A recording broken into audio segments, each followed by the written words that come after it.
बहुत समय पहले की बात है।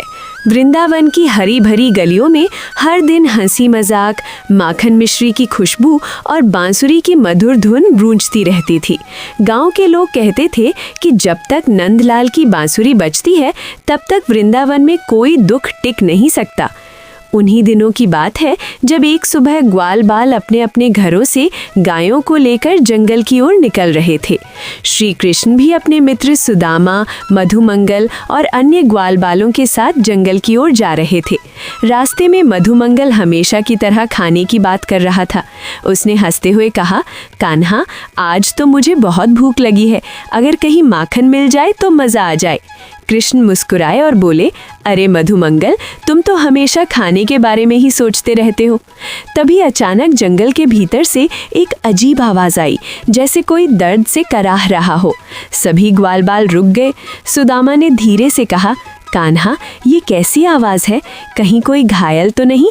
कृष्ण ने अपनी शांत आंखों से जंगल की ओर देखा और बोले, चलो देखते हैं, शायद किसी को हमारी मदद की ज़रूरत है। सभी बच्चे सावधानी से उस दिशा में बढ़ने लगे। थोड़ी दूर जाने पर उन्होंने देखा कि एक सुंदर सफ़ेद घोड़ा ज़मीन पर गिरा हुआ था और उसकी सांसें तेज़ चल रही थीं। वो बहुत कमज़ोर दिख रहा था। ग्वाल बाल डर गए। मधुमंगल बोला, अरे कान्हा, ये घोड़ा तो बहुत अजीब लग रहा है, कहीं ये कोई मायावी प्राणी तो नहीं?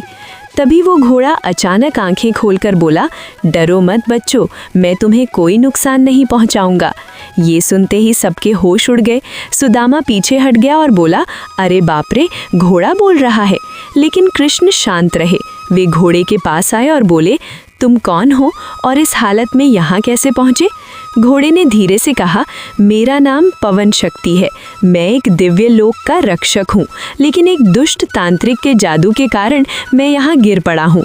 मेरी शक्ति खत्म हो रही है, अगर मुझे जल्दी मदद नहीं मिली तो मैं मर जाऊँगा। ग्वाल बाल डर गए, लेकिन कृष्ण की आंखों में करुणा थी। उन्होंने अपने मित्रों से कहा, डरो मत, ये हमारी शरण में आया है, हमें इसकी मदद करनी चाहिए। कृष्ण ने अपने हाथ से घोड़े के सिर को सहलाया। जैसे ही उन्होंने ऐसा किया, घोड़े के घाव से हल्की रोशनी निकलने लगी। कुछ ही देर में उसकी सांसें सामान्य होने लगी।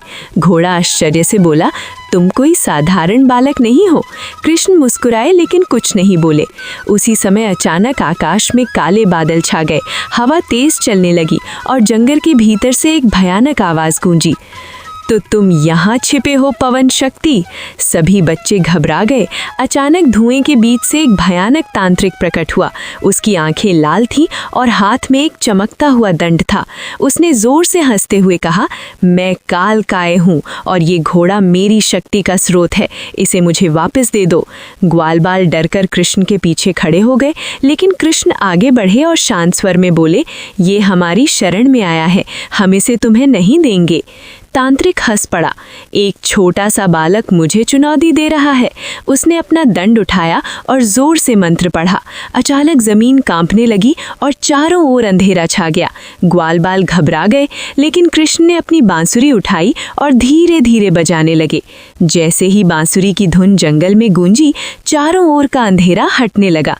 तांत्रिक चौंक गया, ये कैसी शक्ति है? उसने गुस्से में कहा।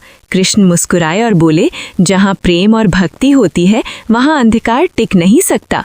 तांत्रिक क्रोधित हो गया। उसने अपनी सारी शक्ति से एक विशाल अग्नि का गोला बनाया और कृष्ण की ओर फेंका, लेकिन जैसे ही वो अग्नि कृष्ण के पास पहुंची, वो फूलों की वर्षा में बदल गई।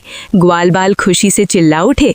तांत्रिक को समझ आ गया कि वो किसी साधारण बालक से नहीं लड़ रहा, वो भागने की कोशिश कर रहा था।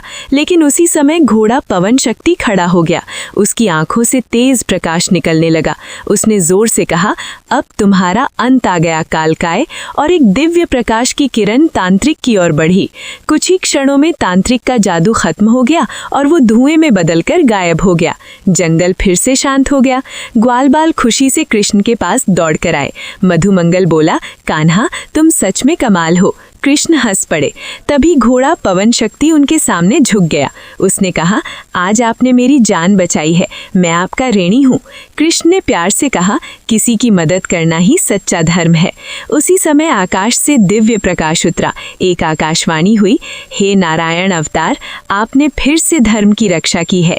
ग्वाल बाल हैरान रह गए, लेकिन कृष्ण ने बस मुस्कुराकर अपने मित्रों से कहा, चलो अब बहुत हो गया, गायें हमारा इंतजार कर रही हैं।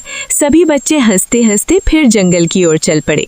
उस दिन के बाद से वृंदावन में एक नई कहानी सुनाई जाने लगी कि कैसे एक दिन नंदलाल ने अपनी बांसुरी की धुन से अंधकार को हरा दिया और एक दिव्य प्राणी की जान बचाई।